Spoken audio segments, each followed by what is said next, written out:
and now look to Lindsay Herbert to continue the case for the opposition.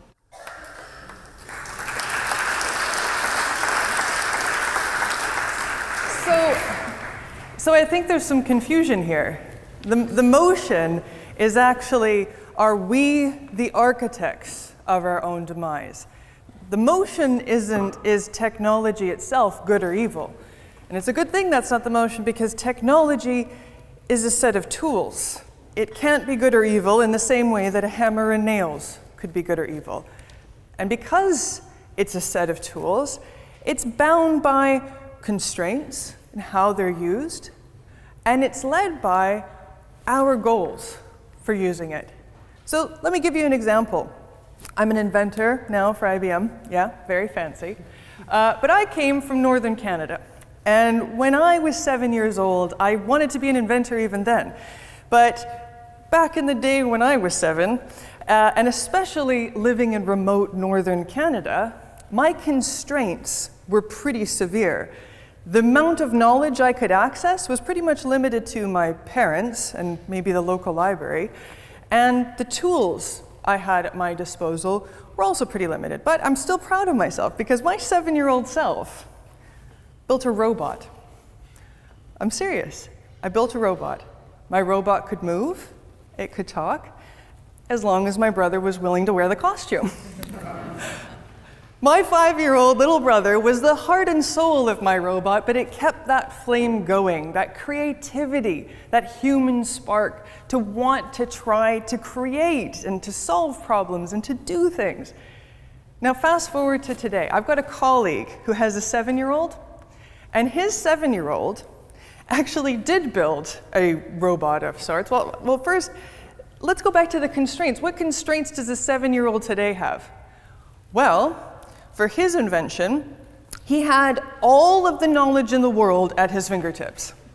He could get free information on every single breakthrough in computer software, in robotics, and he could collaborate with people around the world on his project. And now, what was his project? What was his goal?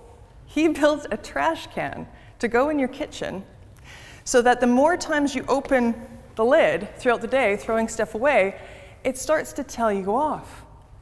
Because should you be recycling that thing you just threw away? Could you maybe find a different use for it? The more times this family my colleague was opening the lid of his own trash can in his own kitchen, he's getting sassed by it, telling you he's destroying the planet.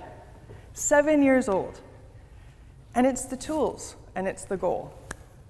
Now, what will the 7-year-old, in 7 years from now, 2027, what will the future look like then? What tools will they have? What goal will they apply it to? Well, I happen to be growing a future 7-year-old right now under my jacket, and I can't imagine the world that my future son is going to face, because the tools will change constantly, right? And society will change constantly. The climate will change constantly. It's the pace of change and what technology will do between now and 7 years from now, no one can predict. But let's go back to what the motion actually is tonight. The motion is, are we the architects of our own demise? Now, we're told to believe that we're divided by geography, by ideology, by religion, by gender, by race, by demographic, by age. But the truth of it is that there are so many things that unite us, and yet the way that we're using our tools, the hammer and nails or the AI, isn't being united. You think about the divisions that exist, even in a country, in one country. Let's imagine 3 different groups. We've got companies, we've got governments, we've got consumers. Well, the companies are operating under the constraints of their shareholders. It's trying to make as much money for the shareholders as possible so that the CEOs can keep pocketing as much money as possible. So they can use whatever kind of technology they want to achieve those ends as long as the money keeps coming in. So that's one group. Then we've got governments. They have the goal of staying in office. Politicians, they want to get voted in. So they're going to use the technology to divide us as much as possible, to make us feel like we're voting for the side that's going to do the thing for us. And before we know it, we've forgotten that we're actually neighbors and living together on the same planet because we feel so ideologically different. But then look at the third group, consumers. What do? Do we decide anything? Do we architect anything? No, we consume. We have all this bait dangling in front of our eyes in the form of new tech and new tools and new apps, and oh, and it's all free, and hey, I'm just using it while I'm passing the time waiting for this train. We're not making a decision.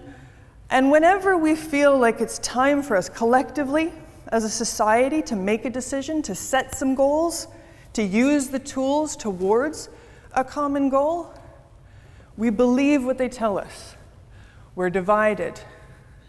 Change is happening so fast that if we tried to come up with a common set of goals, then the technology will change and society will change and there's no point. It's too hard. And we are forgetting something that is so fundamental when we make that decision. It's so fundamental that 7-year-olds get it, which is that, yes, change happens fast. But there's one thing that happens really damn slow: human evolution. We have all evolved to have the same formerly monkey kind of brain, and our former monkey brains evolved with one really important principle that was necessary for our survival.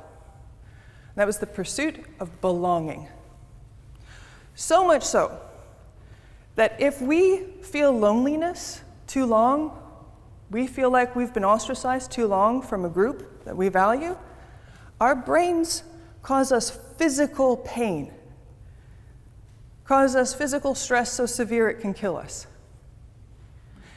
And instead of taking this unifying thing and using it to create common goals that are global, that span every country and every company that could operate in it, we instead hand it over to the tech companies and the politicians to let it control us. Because what are we doing when we scroll and scroll and scroll? We're searching for belonging. What are we doing when we vote for someone who's announcing hate and professing, that the other, everything is their fault? Sadly, we're searching for belonging. Why do we as adults not get it when 7-year-olds get it? You take me when I was 7 years old and you put me in a room with my future son and someone from the Victorian times and someone from another country who doesn't even speak the same language as all of us. You put us all in as a room full of 7-year-olds and you give us a bunch of cool tools and we're going to play and we're going to try to do something that's going to benefit all of us because it's in our human nature, and we have not yet been taught that we're divided because you learn that you're divided. We're all unified. So, the motion. Are we the architects of our own demise? No, we're not the architects of a damn thing. We aren't even a we. We are separate groups pursuing separate goals. And if we stand any chance of success as a human race, we have to learn a very important lesson from children, which is to be the architects, but of our own shared future. Thank you.